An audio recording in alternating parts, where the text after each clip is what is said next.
Monsieur Miguel Aller. Vous êtes un écrivain et vous êtes un guitariste.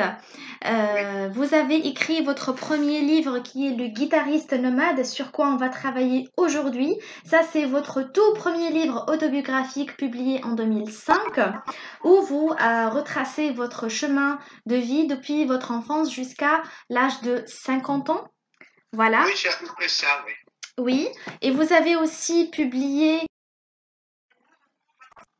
environ 9 livres et écrit une Oui, vingtaine de livres qui ne sont pas encore publiés. publié tout. Oui. Oui, mais avant tout, vous êtes un guitariste et que vous avez une grande passion pour la guitare.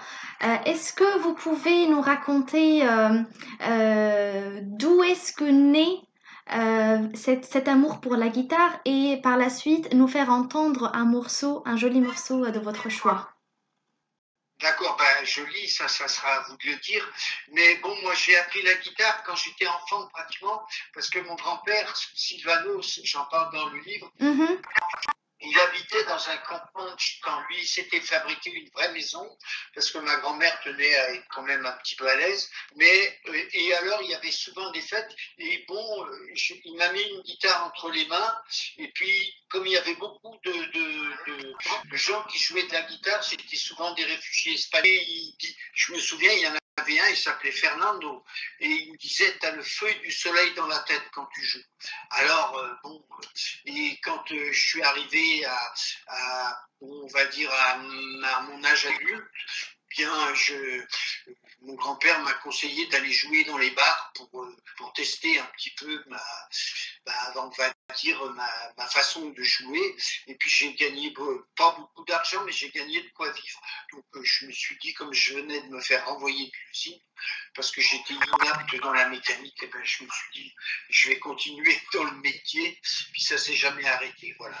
Donc je joue un morceau qui est très important, Mhm. parce que c'est le premier morceau de flamenco qui a existé au monde. Ça s'appelle la solea. C'est une danse qui est chantée, qui est jouée à la guitare, et bon, elle a une valeur, on va dire, ancienne. Elle est comme un bijou. Et chacun l'interprète à sa façon, puisque c'est une improvisation que l'on fait. Alors écoutez ça, c'est un chef-d'œuvre. Je vais vous dire, aujourd'hui, on ne joue plus de la guitare comme ça. Il n'y en a que très très peu qui. C'est très Oui. courageux. Voilà. Alors.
Merci Voilà. beaucoup.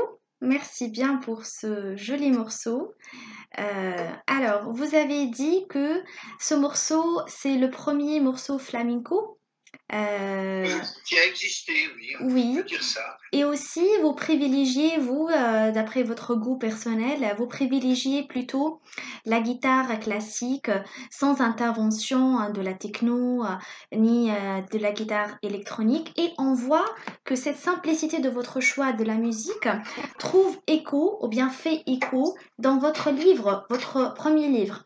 Alors, pour ceux qui n'ont pas encore lu Le guitariste nomade, je rappelle ça, c'est le premier livre autobiographique écrit et publié en 2005 par Oui, Ginko et avant par la Presse de la Renaissance, qui est la première voilà. maison d'édition qui a adopté ce livre. Donc, pour ceux et celles qui n'ont pas encore vu et lu ce livre, je précise que c'est un livre très simple.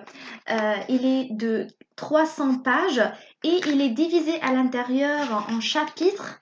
Donc, chaque chapitre correspond à des micro-récits. Chaque chapitre raconte une histoire et chaque chapitre est présenté par un titre. Ce titre est thématique qui résume le contenu de chapitre. Par exemple, Voilà, bah, c'est à l'ancienne un petit peu oui, parce que voilà, voilà, c'est les écrivains qui datent du 17, 18, 19 et voilà. aussi au début du XXe siècle, ils mettaient un titre au chapitre. Casanova l'a fait aussi quand il a écrit ses mémoires. Hein. Moi, j'ai voulu garder ça parce que chaque chapitre correspond à une petite histoire et c'est toute cette somme de petites histoires qui font le livre. Quoi. Voilà, Voilà. donc c'est une structure très facile, très simple et ça réjouit à l'œil aussi. Voilà, moi je l'ai fait un peu en fonction, si vous voulez, des gens qui font des films. Ils font des Ah, séquences. Et dans les films, bon, c'est diverses séquences. Et moi, j'ai dit, je vais faire des séquences, mais des séquences littéraires, des séquences de chapitres. justement, on va parler de vos influences de l'écriture, mais d'après ce que vous venez de dire, est-ce que vous avez des influences cinématographiques qui vous a amené à adopter ce style, un classique, entre autres, pour ce livre? Cinématographique, je, je suis pas un grand. Oui, j'aime beaucoup je suis allé au cinéma, j'aime beaucoup le cinéma aussi. Hein, j'ai une, par exemple, Zeffirelli quand il a fait Roméo et Juliette, il a mis en scène Roméo et Juliette de, de Shakespeare, que j'aime beaucoup. Il l'a, on va dire, un peu adapté au XXe siècle parce qu'il a enlevé quelques morts et il l'a fait d'une façon très très brillante.